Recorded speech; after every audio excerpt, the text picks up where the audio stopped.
Here he is now. Hello. How are you? Very well, and you? Nice and relaxed on my sofa. Congratulations on your new show. Thank you. I hope you watch at home. Oh, I remember you when you were not of any importance at all. Nothing much changes. Nothing much changes. Tell me about the new book. It came from an idea when reading Colin Powell's memoirs, My American Journey. His mother, Maud, in Jamaica, a seamstress, wanted to get a better life, and she couldn't make up her mind whether to go to Great Britain or whether to go to the United States. And we all know now that she went to the United States, and Colin was born in Harlem. And I became fascinated by the idea of what would have happened to the great man if he'd been born in Hackney. Very good. So, I thought, would he 60 years ago have gone to Sandhurst and become a young lieutenant? Would he have become a field marshal? Would he have followed Peter Carrington and Alec Douglas Hume as Foreign Secretary? No. But 40 years later, now we have the first black woman MP as Shadow Home Secretary and a Muslim man as Home Secretary. I think he would have made it. So that got into my mind, and I transferred the whole thing into Russia.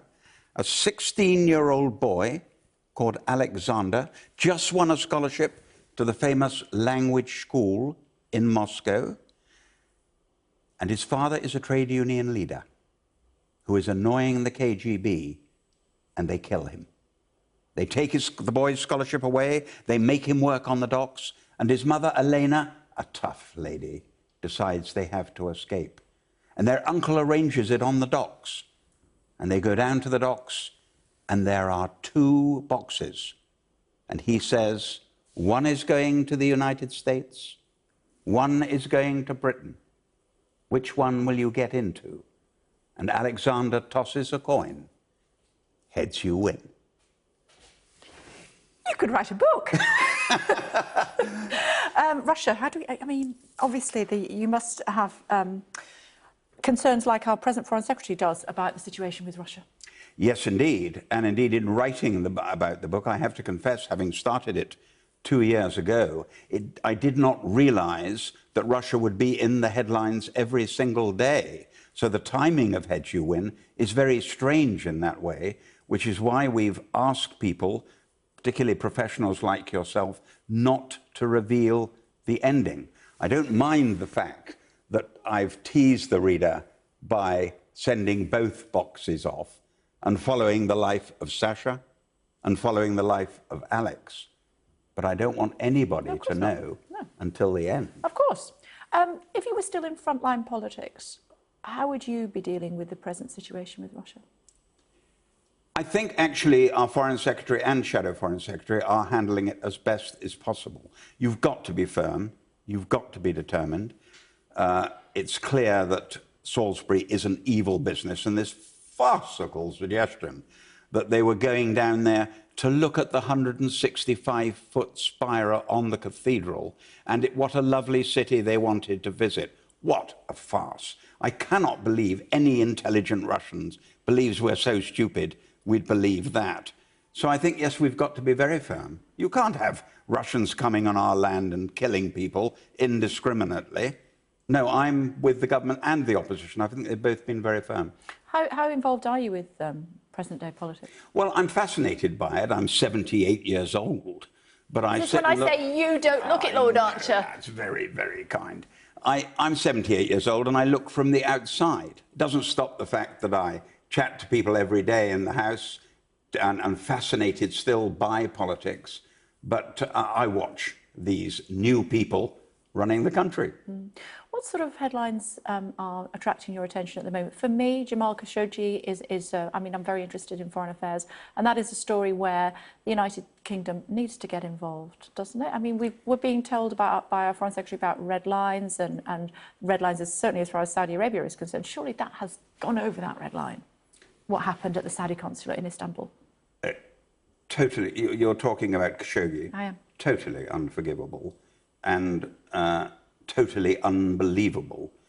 Fortunately, we live in a world now where because of television and because of communication, the truth eventually comes out. He was clearly murdered, he was clearly disposed of, and that they've been caught, and a good thing too. But I think we live, perhaps we always have, I think we live in a very unpleasant world. I mean, most of the news, you look at I turn on Sky News in the evening and 3 unhappy stories, followed by something perhaps quite pleasant, 3 more unhappy stories. No, I don't think this is an easy world to live in. Where are you on Brexit? Happy or not? I remember chatting to you in the other studio before Brexit, and you were voting to remain, and Correct. Lady Archer was voting the opposite way. Dame Mary was indeed voting to exit. I was remain. I lost. I find it very simple. We live in a democracy. I lost. Therefore, get on with it. Get on with Brexit.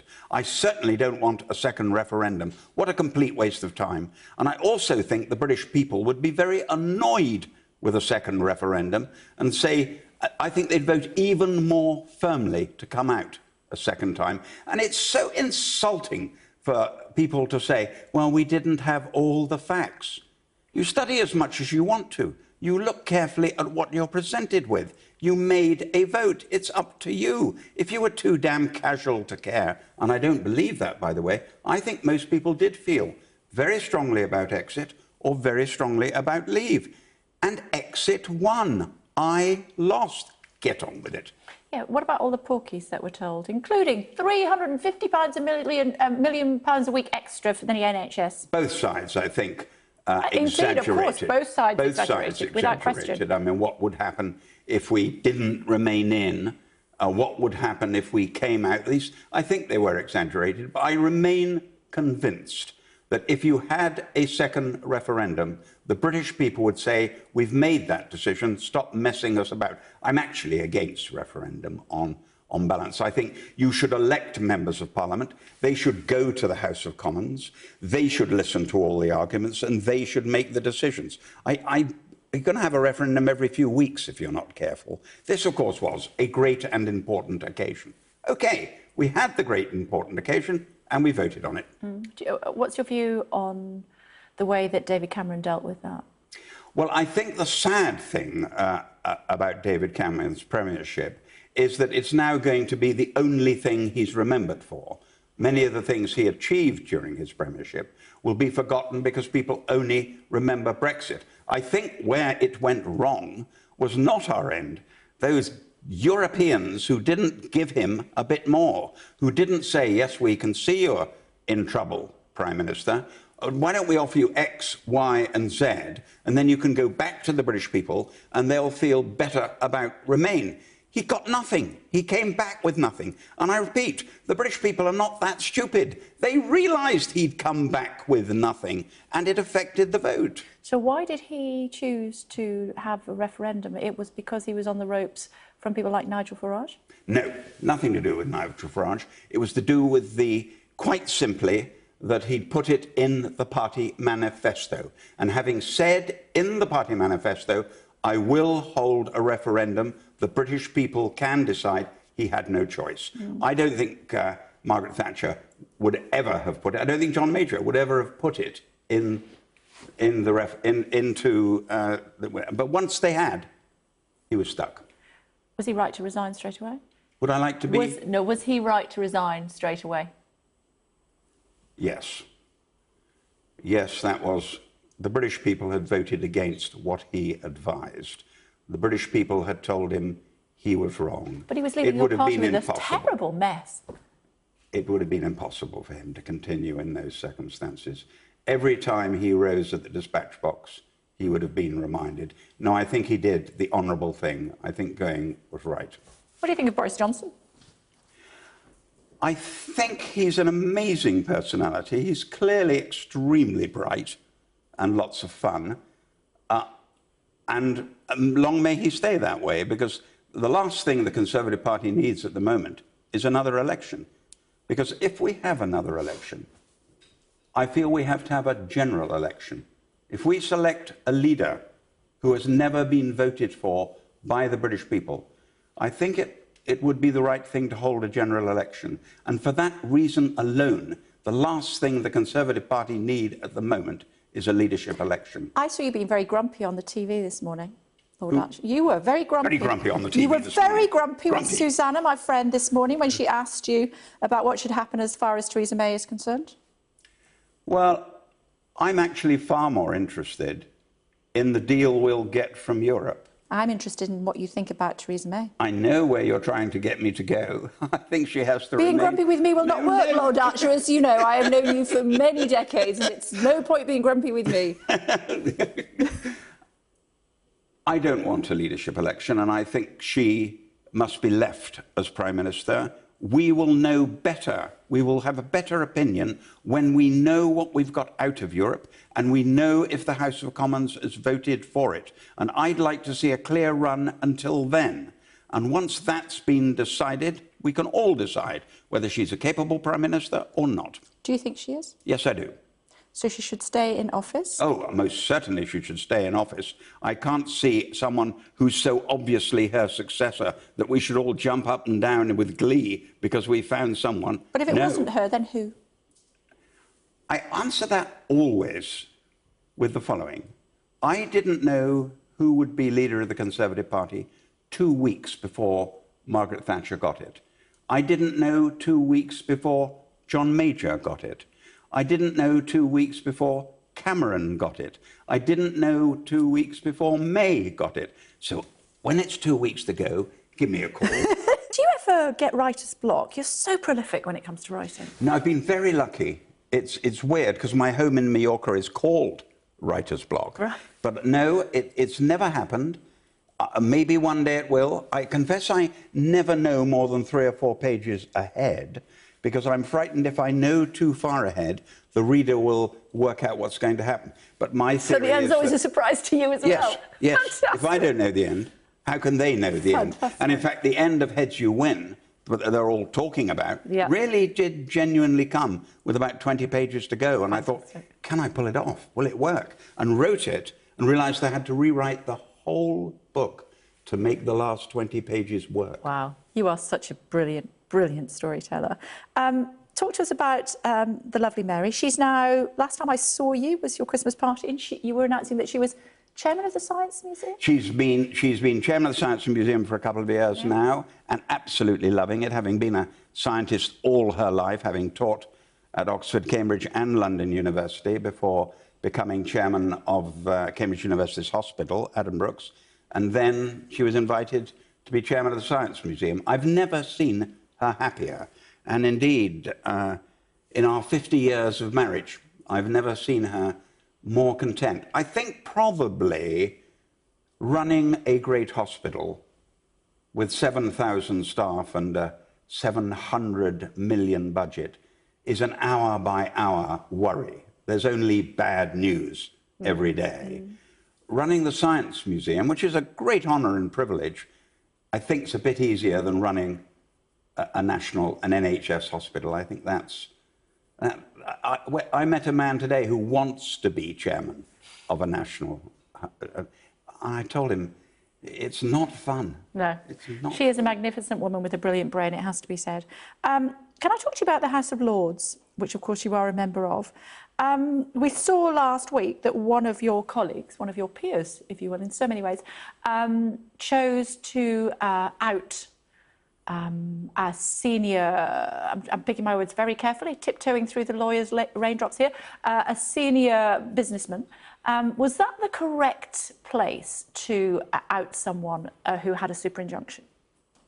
I actually thought it was irresponsible. I think the law is the law, and you have the very finest lawyers in the country deciding this. And if you want to change that law, that is what Parliament is for. By all means, change it, so that if you disagree with gagging orders or you disagree with something, bring in a new law. But I thought it was irresponsible to think I am more important than any of the law lords, I know more than any of the lawyers, so I'm going to ride over their heads I thought that was wrong. But not this specific case, but more generally, when people have got a lot of money, they use the opportunity with all of that money to prevent publication in newspapers, in other words, preventing the free press. That isn't acceptable. But that's exactly, you've hit it exactly, Kay. That's the law that should be changed. That is where the change should be made. So that cannot be done. But the law lords and those who run our legal system, they can only stand by the law. And it's Parliament's responsibility to change the law if that's wrong. So, yes, I agree with you. We shouldn't have gagging orders. So change the law. If you weren't a writer, a great writer, and a politician, what would you have... Well, I'm the natural captain of the England cricket team. I see that. It's just that no one has ever noticed that... been aware of my abilities. It may come from the rather sad day that I was chosen in a charity match to play for England against the rest of the world. And a very great bowler, who many of your listeners will remember, Derek Underwood, bowled me on the first ball. And Ian Botham was the umpire, so he shouted no ball. And Derek Underwood was so cross, he did it again on the second ball. And I swear to you, I never even saw the ball. The stumps just disappeared. And then I realized what it was like to face a world-class bowler. And indeed, although I have been telling the nation for many years I am the natural captain of the England cricket team, I have to admit... You were a great sportsman, though. You were an athlete, weren't you? I loved running. I would like to have been born a cricketer, but I loved running and had very happy days running for my country and for Oxford, enjoyed both. But in my heart, I want to walk down those steps at Lord's, onto the ground. I once did in another charity match with Vivian Richards, and I nearly ran him out, but I sacrificed my wicket. And as I returned to the pavilion and climbed the steps, a local Somerset man looked at me and said, "Ah, Geoffrey, my dear, 'twas a good decision. The last stoning in Taunton was in 1472. Very good. Heads You Win, is that when? Heads You Win is out tomorrow. And for me has been such a challenge, because the Clifton Chronicles were 7 books in a row, and writing an individual book for the first time in 10 years was one of the biggest challenges I've had to face. And I have to say the press have been very generous about, in the critics, number one, but more important, none of them have revealed the ending.